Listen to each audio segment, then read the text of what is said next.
Bonjour, bienvenue à Télé Soleil. Aujourd'hui, je reçois Rosie Roch-Lallier, qui est co-coordonnatrice du Lab Nourrir notre monde. Alors, bonjour, bienvenue à l'émission. Bonjour. Alors, le Lab Nourrir notre monde, bon, c'est un nom déjà qui porte à interprétation, mais dites-nous exactement de quoi est-ce qu'il s'agit? Dans le fond, le Lab Nourrir notre monde, c'est un projet d'innovation sociale. Le but, c'est vraiment de créer de la résilience par rapport au changement climatique. On s'est beaucoup inspiré pour monter le projet en 2016, il y a eu un bris de service, la route a brisé, qui a empêché l'approvisionnement de plusieurs municipalités dans l'Est de la MRC, de la Haute-Gaspésie. Puis on s'est dit, qu'est-ce qu'on peut faire pour développer notre résilience, notre capacité à s'adapter au changement climatique, parce que des catastrophes comme ça, il va y en arriver, on peut penser de plus en plus. Donc, nous, ce qu'on a décidé de faire, c'est d'accompagner les communautés dans l'élaboration, dans le fond, de projets d'autonomie alimentaire collectifs. Fait qu'on voulait offrir l'opportunité à chaque localité, donc les municipalités qui ont comme plus qu'une localité, là, comme c'est le cas, par exemple, à Mont-Louis, d'avoir leur projet. Donc, il peut avoir un projet, il y a un projet, par exemple, à Gros-Morne et un à Mont-Louis. Donc, l'idée, pour s'adapter au changement climatique, on parle de produire de la nourriture ou si on parle d'autres solutions, par exemple, faire face à l'érosion des berges ou... On s'est vraiment concentré sur le développement de l'autonomie alimentaire parce que c'est sûr que nous, à Nourrir notre monde, on travaille en autonomie sécurité alimentaire. Donc, on s'est dit, pour éviter que les changements climatiques nous impactent là, de plus en plus, on peut augmenter peut-être notre production, notre capacité de conservation, notre capacité de transformation d'aliments locaux en établissant dans chaque localité des infrastructures nourricières. Donc, c'est un projet qui a vu le jour en 2020, c'est bien ça? Oui, le début du projet était prévu pour le 15 mars 2020. Contexte sanitaire qui n'était pas prévu. C'est un large projet de mobilisation citoyenne. Dans le fond, l'idée, c'était vraiment d'aller dans les communautés, rencontrer les gens, les faire parler de qu'est-ce qu'ils ont envie d'avoir comme lieu de production, de transformation, qu'est-ce qui les intéresse sur l'autonomie alimentaire, qu'est-ce qu'ils ont besoin dans leur localité. Ça a rendu ça vraiment complexe avec la pandémie. Il a fallu qu'on adapte toute notre stratégie de mobilisation à un contexte en ligne. Puis ça a fait que, dans le fond, notre première année, dans le fond, notre saison printemps-été, ça a vraiment été de l'adaptation au contexte sanitaire. Fait qu'on on terminerait normalement le lab au printemps 2023, mais on va rallonger peut-être un petit peu là, parce que les infrastructures auraient dû être terminées, d'être mises en place à l'automne 2022 présentement. C'est pas tout à fait le cas encore. Là, on travaille tranquillement à y arriver là, avant l'hiver puis au printemps. Donc, mais déjà, il y a plein de projets qui prennent forme sur le territoire de la Haute-Gaspésie. J'ai eu l'occasion de voir la liste de ces projets-là. On parle de prêts d'outils de jardinage, de jardins communautaires et collectifs, de serres, de caveaux. Donc, ça va dans un univers très, très vaste. Si on regarde plus dans le détail chacun de ces projets-là, qu'est-ce que vous avez réussi à faire naître sur le territoire en aussi peu de temps? Comme tu l'as dit, il y a 2 projets de caveaux. Fait que c'est des caveaux c'est pas juste l'idée d'installer un caveau, c'est aussi de réfléchir à comment on va gérer un caveau en collectif parce que ça va être des caveaux communautaires, donc ils vont être gérés par un groupe de citoyens et citoyennes. Il y en a un qui est sur un terrain municipal, l'autre sur un terrain privé, donc c'est tout de réfléchir avec les citoyens et citoyennes à comment on établit ce genre de projet-là dans la communauté, comment on l'utilise, comment on le rend viable, comment on l'entretient. Donc, c'est ça, il y a 2 caveaux, il y a un prêt d'outils de jardinage léger, donc comme utilisable à bras pour la communauté à Capucin, géré par le Carrefour socioculturel des Caps. Il y a, c'est comme ça s'appelle une bibliothèque d'outils dans le fond, là, c'est vraiment avec leur bibliothèque, les gens peuvent aller emprunter des outils de jardinage comme tu irais emprunter un livre, par exemple. Puis il y a le même genre de principe un petit peu à Gros-Morne en collaboration avec la Maison de l'Essentiel, mais là, c'est vraiment du prêt d'outils de jardinage qu'on dit lourd, comme des rotoculteurs qu'on peut attacher derrière un tracteur, par exemple. Donc là, c'est un principe différent, c'est moins comme libre-service parce que tu as besoin d'un tracteur. Il y a à Capcha un jardin communautaire et collectif, mais un jardin assez particulier parce que c'est vraiment un jardin qui a en tête la permaculture, donc le non-travail du sol, faciliter les travaux au jardin en étant le plus possible en harmonie avec la nature. Donc, ça, c'est quand même un gros projet de jardin parce que déjà cette année, il y avait une quinzaine de personnes qui ont jardiné, qui ont mis en place le projet, qui ont creusé des tranchées pour installer des clôtures, ils ont récolté leurs légumes, se sont réunis tous les dimanches pour faire des corvées. C'est sûr que nous, dans le fond, on les accompagne dans toute l'élaboration de tout ça, là, que ce soit de la réflexion, rêver le projet, faire le budget, établir un échéancier, faire les achats, la mise en œuvre, jusqu'à même la fermeture du jardin, là. Puis dans le même ordre d'idées, à Saint-Anne-des-Monts, il y a aussi un jardin collectif, donc un jardin qui va être jardiné par un groupe. Donc, au lieu d'avoir un jardin collectif, c'est au lieu d'avoir ta parcelle de jardin à toi, c'est vraiment une parcelle de jardin qui est partagée par les jardiniers et jardinières qui se mettent ensemble pour produire, par exemple, des carottes communes qui se divisent après entre eux et elles. Donc, c'est un parc nourricier qui va inclure un jardin collectif, mais qui va aussi être un lieu de rassemblement, un lieu intergénérationnel, un lieu pour parler d'environnement, de développement durable, pour rassembler les familles autour du thème de l'alimentation, donc avec arbres fruitiers, vivaces, table potagère, etc. Il y a aussi, toujours à Saint-Anne-des-Monts, mais dans le secteur Tourelle, en collaboration avec Enfantaisie, donc un organisme qui est quand même déjà bien ancré dans son milieu là, pour travailler avec les 6-12 ans, les familles du coin.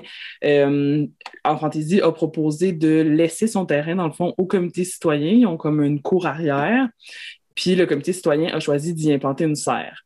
Donc là, la serre a été déjà cultivée, implantée à la saison 2022 qui vient de passer.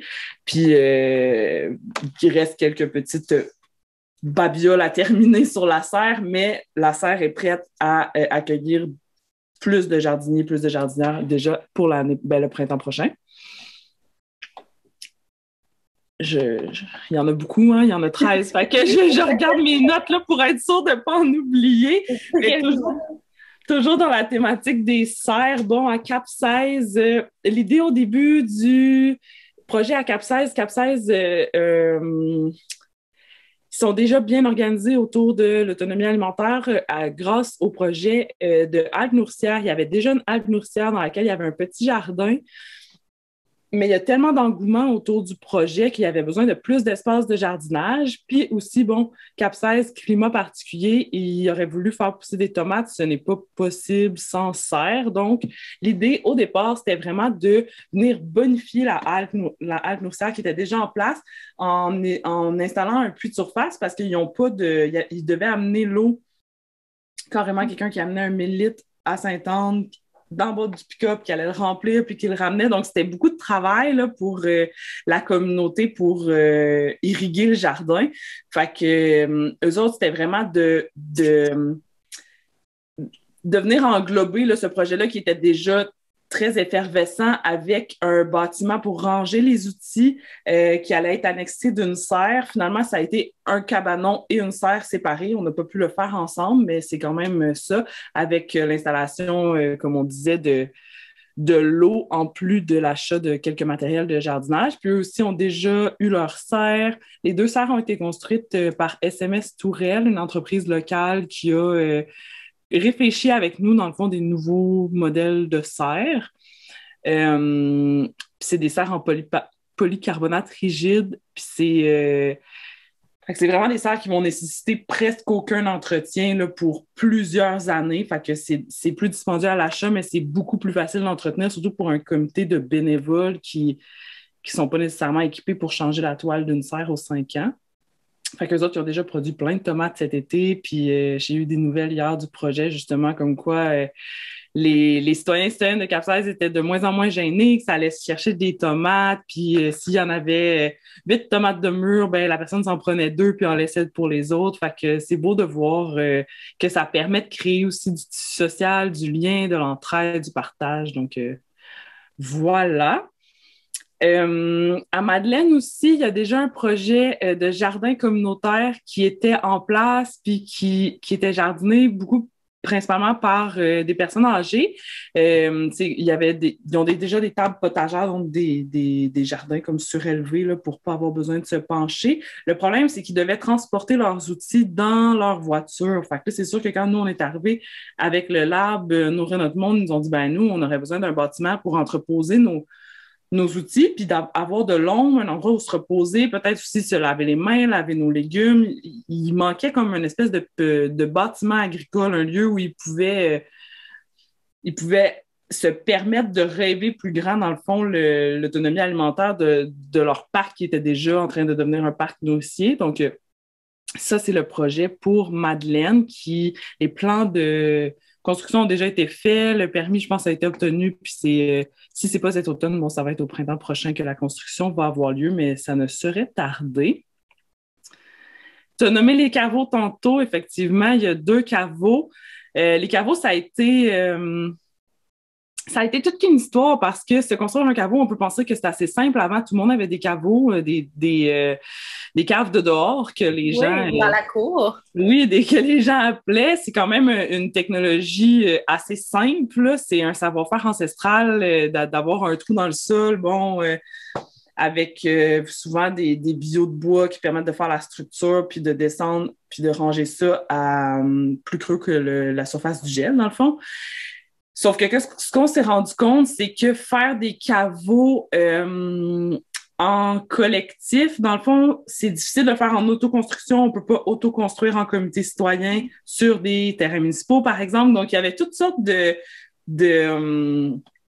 de dédales techniques là, avec lesquelles il fallait jongler. Puis finalement, on s'est tourné vers, je dis on, excluant la personne qui parle, là, je parle vraiment les comités citoyens se sont organisés entre eux, se sont mobilisés, accompagnés de leur agent de mobilisation pour faire fabriquer des caveaux, dans le fond, préfabriqués, comme on pourrait avoir une maison préfabriquée qui serait louée et qui serait livrée, pardon, et assemblée sur place. Donc, c'est ça qu'ils ont et c'est fabriqué à Saint-Ulrich. Non, à Sainte-Félicité, je me trompe tout le temps. Ça doit être à côté. Hein? Très loin. C'est fabriqué à Sainte-Félicité, donc dans le coin de Matane, puis ils viennent nous livrer ça. Il reste juste à excaver sur place, un entrepreneur local qui vient excaver. C'est livré, déposé dans le trou, remblayé après. Donc, il va y avoir 2 caveaux là, sur le territoire qui vont être installés. On a déjà parlé des serres, mais dans un autre genre de modèle de serre, il y a Mont-Saint-Pierre qui, le besoin de la communauté était beaucoup de se rassembler, puis d'échanger, puis d'avoir de l'espace autour de la production de semis.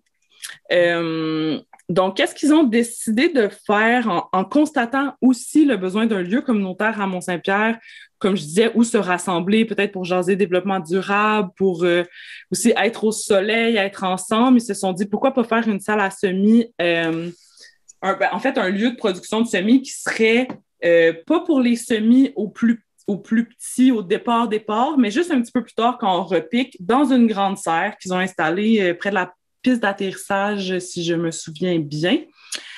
Elle n'est pas encore montée, mais elle est livrée, la serre. Donc, ça va être vraiment un lieu de rassemblement, un lieu de culture aussi, parce qu'une serre grande comme celle-là, ça permet quand même de cultiver pas mal. Ils vont pouvoir faire leur semis là, dans la serre, dans un petit espace qu'ils vont pouvoir chauffer éventuellement, ou s'organiser une petite serre à semis externe, puis après ça, amener leur plan dans la serre, puis la jardiner collectivement. Mais aussi, il va y avoir un petit lieu de rassemblement, donc un petit espace, table, café, pour vraiment dire qu'on est dehors, on est à l'abri du vent, on est à la chaleur, on est au soleil. On le sait aussi dans les localités qui sont comme dans le fond des vallées comme ça, l'ensoleillement est pas long, surtout en automne, au printemps, en hiver, tout ça. Donc, ça va vraiment permettre de se rassembler puis de jaser jardinage. Puis C'est ça pour Mont-Saint-Pierre. Il m'en reste encore 2, 3. Il y en a vraiment beaucoup. Il y en a beaucoup, oui. Fait que à Mont-Louis, le comité s'est penché sur un projet d'agriculture urbaine. L'agriculture urbaine, ça veut dire jardiner des espaces qui sont pas nécessairement dédiés, qui sont pas nécessairement des terres agricoles. Donc, ce qu'ils ont choisi de jardiner, c'est l'espace autour de la serre Jules Drouin. La serre municipale au centre la serre s'appelle pas Jules Drouin, là, mais au centre communautaire Jules Drouin, juste en face, il y a une serre qui peut avoir l'air un petit peu peut-être à l'abandon, un peu fatiguée, décrépie. Elle a eu des meilleurs jours peut-être, mais ne vous en faites pas parce que la serre, elle est présentement, elle va être comme soit rénovée, soit remplacée pour une serre peut-être plus actuelle, environ dans les mêmes formats, on l'espère. Donc, le comité travaille avec la municipalité en ce sens-là, en plus d'installer un espace de jardinage tout autour là, pour vraiment faire du jardinage intergénérationnel. Donc, l'idée, c'est de travailler avec les écoles, travailler avec le camp de jour s'il y a lieu. Il y a des partenariats qui sont faits avec Partageance, avec le Carrefour Jeunesse Emploi, avec le Club des 50 ans et plus. Donc, l'idée, c'est vraiment d'amener toutes sortes de monde se rencontrer dans un lieu social, agricole, avec des bacs en plein sol, donc des bacs qui sont déposés sur le sol qui n'est pas tellement fertile, mais qui sont remplis de bonne terre, puis des tables potagères pour les personnes, soit qui peuvent pas trop se pencher, ou les enfants, des fois aussi, pour être à leur hauteur. Donc, ça va être vraiment comme un lieu de rassemblement, ça peut être un lieu festif, ça peut aussi être un lieu d'intervention pour les organismes qui travaillent avec les familles ou avec les jeunes dans le coin, avec la serre qui était déjà une serre communautaire qui était beaucoup jardinée par l'école, en fait, en partenariat avec l'accompagnement jardin, mais qui maintenant va être ouverte à tous les jardiniers ou les jardinières qui ont envie de partager là, des espaces dans cette serre-là. Donc, un petit changement au niveau de comment on va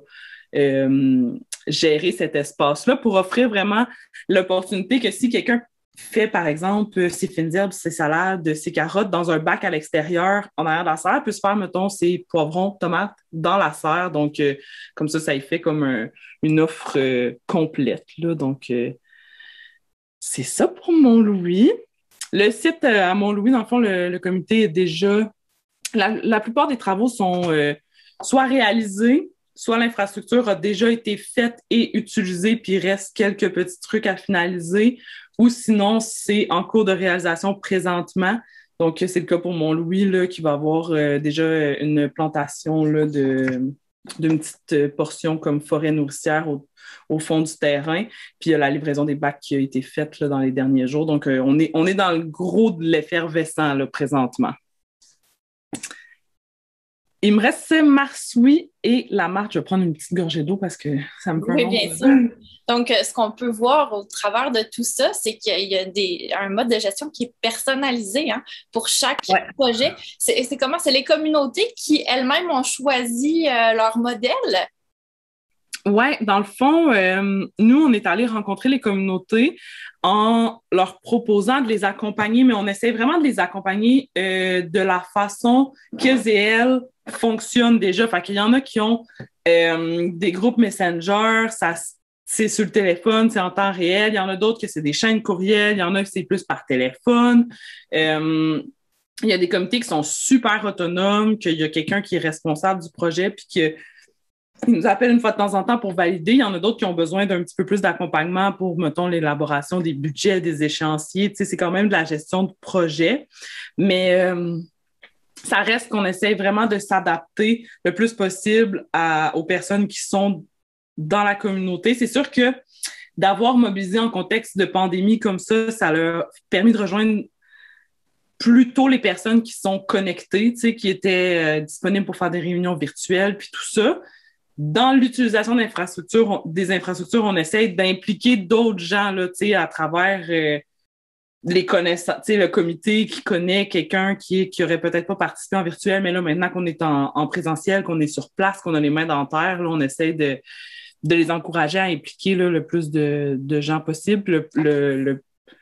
Le le plus possible aussi que ça soit un peu tout le monde, puis que ça soit pas, tu sais, c'est vraiment pas des projets dans lesquels c'est tous des personnes qui sont déjà des jardiniers ou des jardinières. Là. Il y en a plein il y a plein de personnes néophytes, il y a plein de personnes qui débutent, que c'est leur première année, puis c'est ça qui est beau aussi, c'est de voir le métissage puis l'entraide là, de transfert de savoir qui se fait à travers ça. Excellent. Puis si on revient à Marsouis et la Martre, qu'est-ce qu'on a là-bas? Oui, à Marsouis, dans le fond, il y avait déjà un projet de cours d'école qui était en cours dans la localité de Marsouis par la municipalité avec l'école, en collaboration aussi, je pense, avec la fabrique, si je me souviens bien. Puis, ils avaient envie d'avoir une portion nourricière à travers ça. Donc, eux autres, ils faisaient déjà une classe extérieure avec tout un aménagement de leur cours d'école. Fait que nous, on est vraiment venus là, consolider le projet avec la portion aménagement comestible. Donc, ça a permis à la cour d'école d'avoir vraiment de la végétation qui est comestible, donc cassis, bleuets, des poires, toutes sortes d'arbres fruitiers directement dans leur cour d'école.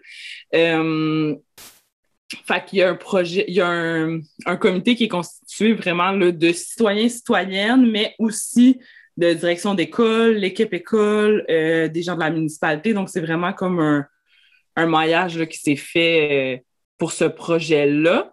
Puis c'est aussi un projet qui a été dans les premiers à être réalisé. Donc, eux autres, ils ont déjà pu manger des fruits pour les fruitiers qu'ils donnent déjà, parce qu'on sait qu'une cour d'école, une plantation de fruitiers, c'est pas... ça donne pas instantanément, là, ça prend une couple d'années. Plusieurs années, c'est ça. C'est ça, mais il y avait quand même quelques récoltes déjà cette année. Et puis pour le comité de la Martre, eux se sont vraiment penchés sur toute la question de l'accès à la plage, l'accès aux garde-manger marins. C'est une municipalité où il n'y avait pas de descente à la plage à proprement parler. Des fois, il y a des escaliers qui sont installés dans les enrochements. C'est un endroit où il n'y en avait pas, mais les enrochements étaient en train d'être faits. Ils ont vu un peu ça comme une opportunité de dire, OK, ben là, notre pont, il y a des travaux. Est-ce qu'on peut peut-être faire un maillage, un partenariat avec le ministère des Transports? Donc, il y a le comité citoyen, il y a le ministère des Transports, puis il y a la municipalité d'impliquer dans le projet pour justement là, revaloriser l'accès à la plage, en faire une descente avec une pente douce, des végétaux comestibles autour de ça, des végétaux qui s'apprêtent, tu sais, des fines herbes qui sont vivaces en bord de mer, mais qui s'apprêtent bien avec, par exemple, du poisson qu'on pourrait pêcher directement à la plage. Accompagné aussi de mobilier comme urbain, mobilier de plage, là, mais tu sais, fixe. Et d'une table à poisson. Donc, les gens vont vraiment pouvoir pêcher leur poisson, le défaire, prendre des fines herbes, le cuire sur le barbecue directement sur place. Là. Puis l'idée, c'est vraiment de revaloriser ce savoir-faire-là qui malheureusement se perd un petit peu, ou en tout cas qui est un peu moins accessible depuis qu'on le sait. Là, il y a de moins en moins de quais là, pour aller pêcher en Haute-Gaspésie. Donc, de revamper ça un petit peu puis de redonner le goût aux gens d'aller se pêcher du poisson puis de le cuisiner directement sur place. Donc, vous êtes collectivement en train de faire un pied de nez à la dépendance de l'extérieur, finalement, pour se nourrir. J'imagine que vous avez eu des commentaires des collectivités par rapport à toute cette démarche-là. Comment c'est reçu? De quoi a l'air l'accueil? J'imagine qu'il doit y avoir des sourires partout. C'est quand même bien reçu dans les communautés, c'est sûr. C'est bien reçu, mais c'est beaucoup de travail. Il ne faut vraiment pas sous-estimer le travail que ça prend là, de s'organiser en collectif. Pour plusieurs, c'est la première fois. Nous aussi, c'est la première fois qu'on accompagne autant de projets. On a 13 projets. Puis sur le terrain, on est 2 employés et demi là, parce qu'on a quelqu'un qui est à temps très partiel. Donc, on n'est pas toujours comme 100% disponible pour tout faire pour les comités. C'est vraiment eux qui le font par eux-mêmes, pour eux-mêmes. Donc, je pense qu'ils sont fiers, sont vraiment fiers. On rentre dans une phase de célébration là aussi là, pour tous les projets qui ont déjà pu être utilisés cet été. Donc, on va pouvoir célébrer avec eux là, cet automne. Mais c'est de la grosse implication, puis c'est du beau travail parce que c'est vraiment grâce aux citoyens et citoyennes qui s'impliquent là, qu'on a pu avoir autant de projets là, sur le territoire. Et puis, en terminant, je sais qu'il y a également un projet d'exposition de photographie. Donc, parlez-moi un peu de ce projet-là. Dans le fond, on a fait, au tout début, là, comme je vous disais, on était en pleine pandémie, on cherchait un peu comment aller rejoindre les gens. Fait que ce qu'on s'est dit, c'est on va faire une phase qu'on a appelée une phase de pré-mobilisation dans laquelle on est allé vraiment rencontrer les familles puis discuter avec eux pour aller un petit peu chercher de l'information sur c'était quoi qui se faisait avant en autonomie alimentaire en Haute-Gaspésie, qu'est-ce que votre famille faisait, qu'est-ce que vos grands-parents faisaient, qu'est-ce que vous faisiez. Puis on a récolté plein de témoignages et de photos. Donc, au printemps passé, on a vraiment fait un lancement comme de l'exposition photo là, qui a été montée dans le cadre de cette pré-mobilisation-là. Puis l'exposition photo a été affichée pendant tout l'été à la Maison de la Culture de Sainte-Anne-des-Monts. Elle est disponible aussi si jamais il y a d'autres municipalités qui veulent la voir là, pour être exposée dans des lieux culturels. Ou des lieux, ça peut être municipaux, quoi que ce soit. Puis on a aussi fait tourner cette exposition photo-là sur les réseaux sociaux. Puis là, c'était vraiment le fun de voir les gens se reconnaître des gens de leur famille. Il y a eu beaucoup de partage. Ça a fait parler d'autonomie alimentaire. C'est pas nécessairement des gens qui s'impliquent dans les projets, mais ça fait comme, tu sais, ça nourrit l'imaginaire autour de l'autonomie alimentaire. Puis peut-être que s'ils ne sont pas encore au courant qu'il y a un caveau dans leur municipalité, ben, quand ils vont le savoir, ils vont faire, ah, ben oui, c'est vrai, tu sais, je me souviens, j'avais vu des photos de ma famille dans leur cave de dehors, puis tout ça. Fait que c'est vraiment ça l'idée, là, c'est d'aller chercher les gens avec des images qui leur parlent finalement, parce que c'est des images de la communauté d'ici. Là. Excellent. Donc, c'est vraiment ça, un retour aux racines. Ouais, le but du lab, c'était vraiment d'aller autant faire de la réappropriation des savoir-faire ancestraux que de l'innovation sociale. Donc, on voulait innover, on voulait faire des trucs qui s'étaient jamais faits, mais aussi ramener des trucs qui existaient puis qui marchaient dans le passé. Donc, c'est vraiment ça qui se met ensemble. Puis à travers tout ça, là, en dehors du travail qu'on fait avec les comités citoyens, il y a aussi, tout ça c'est documenté par des fiches techniques, par une série balado. Donc, on va pouvoir entendre les gens sur leur expérience.